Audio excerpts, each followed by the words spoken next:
Today we're starting our change to the hoses, and we're going to try to replace all the main hoses. This one here in the back, the bottom one on the radiator that's right there, and get all of that done. I was going to do the radiator, but I don't think it really needs it, so we're going to do the hoses because we've got some on there that are 30 years old. First step is turning this petcock here and draining the water out, and we'll replace the water too because it's pretty old also. One of the reasons for tackling this job is that this connection right here, this little rubber short piece of radiator hose between the thermostat housing and the water pump, looks like to me it's like little bubbled up here. Well, that thing's 30 years old at least. I don't know how old that is. And so anyway, that's bothering me. I'm worried about it popping. I also want to make sure I replace these radiator hoses, but the first step is to get the thermostat housing off. I may take the muffler off here because it's kind of in the way, especially when I want to get back to some of these hoses. But once I get the bottom radiator hose off and I take this off, upper radiator hose, then I can swing the radiator out. One of my other projects just recently was repairing the radiator bracket. It was rusting through to the point where it looked like it was going to collapse. So I welded a new section on it. I don't think you'll be able to see it right there. Anyway, tried to reinforce that. But I wanted to make sure I was going to get started with this in the right way. So I loosened the 4 bolts on this because I was really apprehensive about doing that. I don't know how long they've been on. There's one here, one underneath, one over here, and then there's one on the back right there. And so once I get this upper vent hose off of here, I'm going to try to get that off. Nothing will be easy, I'm sure.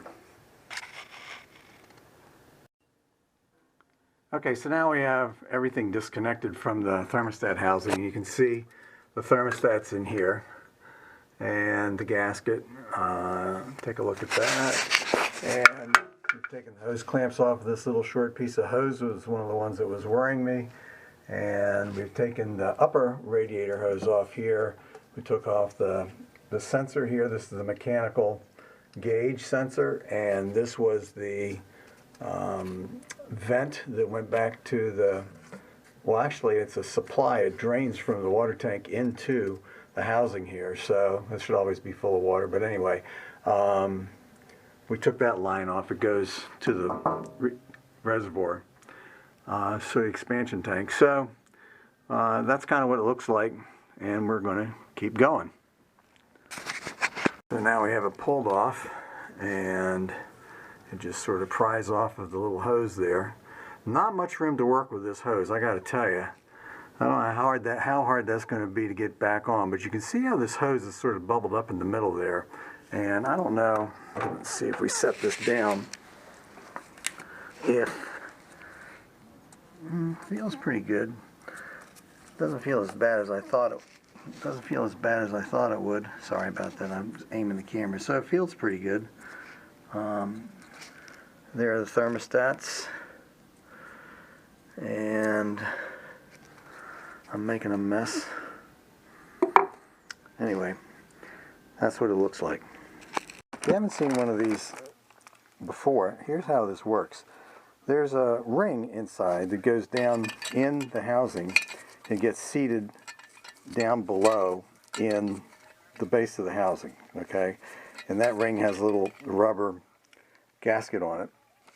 And the thermostat slides through that. So when you put the thermostat in, it goes in here, and as it gets hot and cold, the whole assembly, this whole silver drum here, slides up and down, and as it slides to close, it seats against the base inside the housing. When it opens, obviously it goes the other way. And so you have to put this ring in and seat it in there. And the way we'll do that is, I love doing this, with a tool that fits is just get a socket that slides in there, and you tap it into place, and it keeps it straight, and life is good.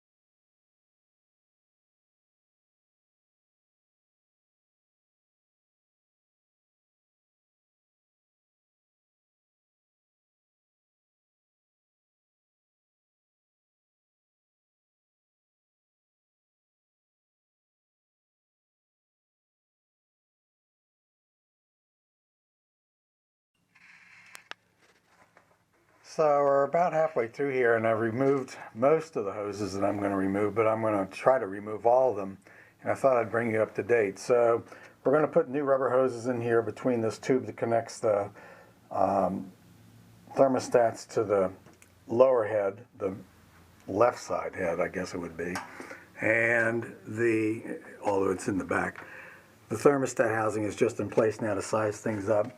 We have this cut for the water pump connection, which is kind of I had to notch it out here a little bit to do that.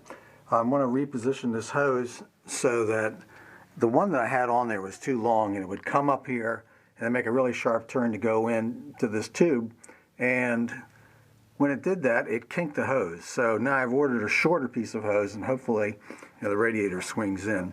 Hopefully when we get that on there, it'll be unkinked. I have this tube here that has been a problem because when we were putting the engine in, we used it too many times to pull the engine back and forth, and it cracked, and I wasn't able to fix it at the time, so I sleeved it with some rubber hoses and clamped it down. It's been that way for a long time, but I kind of like to address it, so I have one to use, but instead of turning down here, it goes straight across and then into the bulkhead. So I either need to reshape that one, or I need to take this one off and braze it back together. It's copper and brass, so you should be able to do that. We'll see. And then in the back, so that's one heater hose, and then the other heater hose is back in the back there, and we're going to replace that one. I have it off, actually. You can see the fitting there, and I want to do something with that fitting because it's really not the right fitting to be on there. And then we have both hoses off the bottom of the water pump.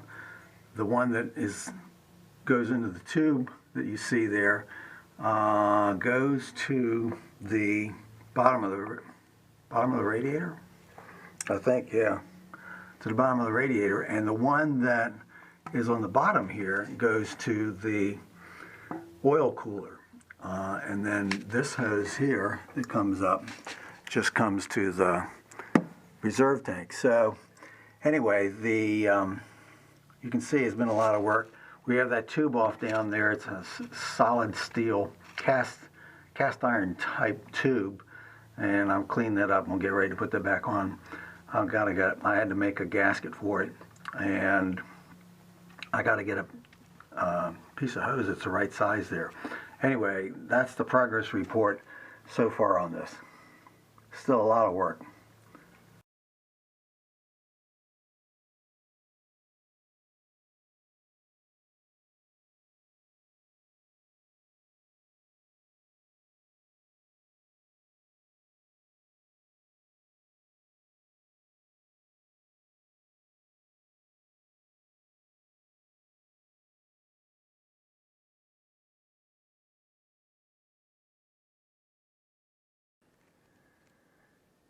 So this job is nearing completion. It's been quite a lot of work, actually. I'm trying to replace all the rubber hoses, as I've said.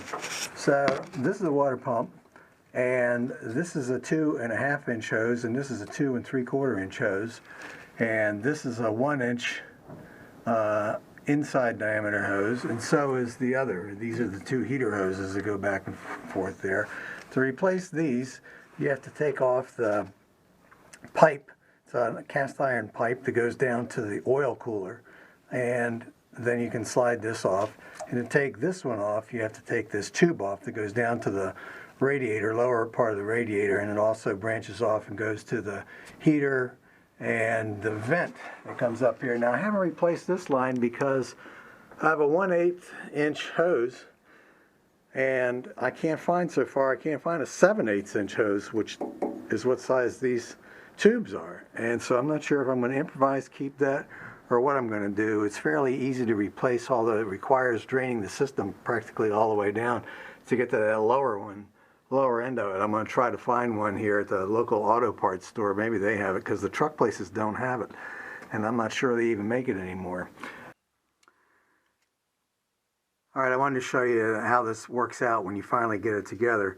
This is a tough hose to work with. To get it to do those two little slight bends in it without kinking is really hard. You got to get it lined up so that the spring on the inside, the wire loop on the inside, is in a spot where it's supporting it on the end, because on the end it doesn't go all the way around. I don't know if that's a manufacturing defect or if that's the way it's supposed to be. And then, as you can see, we have a cleaner line now to our top radiator hose. Instead, it used to come out this way and then make a sharp turn, and this is much better. We have enough clearance up here at the top between this one remaining hose that I didn't change, and we have double clamped everything, as you can see, and we're all done. Same thing, I'll show you the bottom one here in a second. But the secret to this hose is put it in some boiling hot water first and soften it up, and then put it on there and get it to shape. It is almost impossible to get shaped without warming it up. Okay, so it looks pretty simple. This is the lower radiator hose, as you can see. It goes up, and there's a clamp that holds that lower tube that you could see from the top before. The clamp holds that in place and keeps it away from the pulley. And that pulley, by the way, is an addition on this engine. It used to drive something else, but now it's not there anymore, but we left the pulley. And putting this bend in this thing, again, I had it sitting with this lamp, a 300 watt lamp on it, for several hours, warming this thing up so I could get that bend in it. And it took me every bit of strength I had to get it turned and onto the bottom connection to the radiator. It is one tough hose to work with, boy, I'll tell you. Anyway, so once again, the secret is warming it up. So this is the first time that I'm actually replacing all of the antifreeze, or almost all of it. There's probably a gallon or so left inside the heater core, and I didn't want to take the drain plug off of that, because I hate messing with things, you know, that aren't broken. And so after we finished all the hoses in the heater compartment, it got all the antifreeze out of the defroster core, and the lines going from the back to the front, and everything that was above about 5 inches below the bottom of the heater core. So it's the first time I've ever done that. Many years I've just replaced 10 gallons at a time or something like that to try to freshen it up, change the water filter and keep it fresh that way. So this is the first time. There's no real good way to fill this thing other than makeshift kind of stuff, because I don't have anything better. So this is my makeshift plan to fill it up. And we're planning on we took out about 24 gallons, and we're measuring it obviously to see that we get it filled up all the way when we finish, and we'll hopefully get somewhere close to 24 gallons.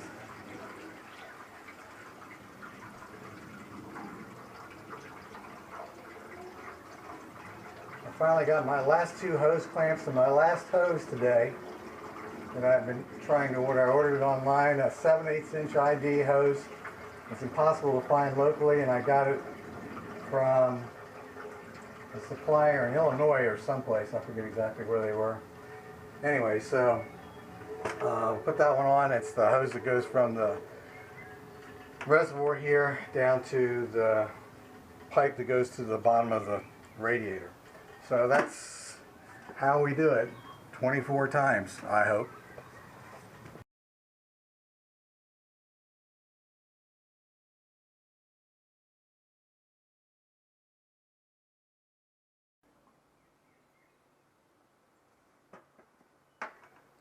One more thing, we're using this fleet charge, and it is pre-mixed 50-50 water. It's pre-diluted 50-50 water and antifreeze, and I always use that. I don't like to add water because a lot of the water you buy has minerals in it, and this is supposed to be mineral free and be balanced pH wise and all that other stuff. So I always buy the pre-mixed stuff because I think that it's better, it lasts longer, and you don't have strange things getting into your system from your local water source.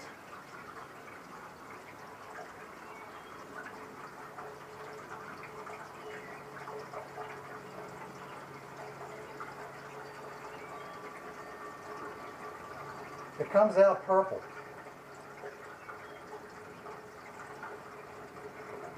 It comes out purple and then somehow magically it turns green when it's in there. Don't ask me why, but that's what it is, light colored purple. Okay, so we have the tanks filled. You can see here in the sight glass it's pink. That's the color of this antifreeze that comes out. It changes to green once you start running it. And that's the final hose right there that went down to the bottom radiator hose connection, and that was the one we were having a hard time getting. It was a 7/8 inch hose. And then we have our connections made and ready to go. Our new thermostats in, all our new tubes in. And the last thing we replaced over here was the water filter, which will be replaced on an annual basis, probably to put additives in, and we'll measure that. See my other video on how to do that. And then the last thing is we replace the hoses in that compartment. I'll go up there and show you that here in a second.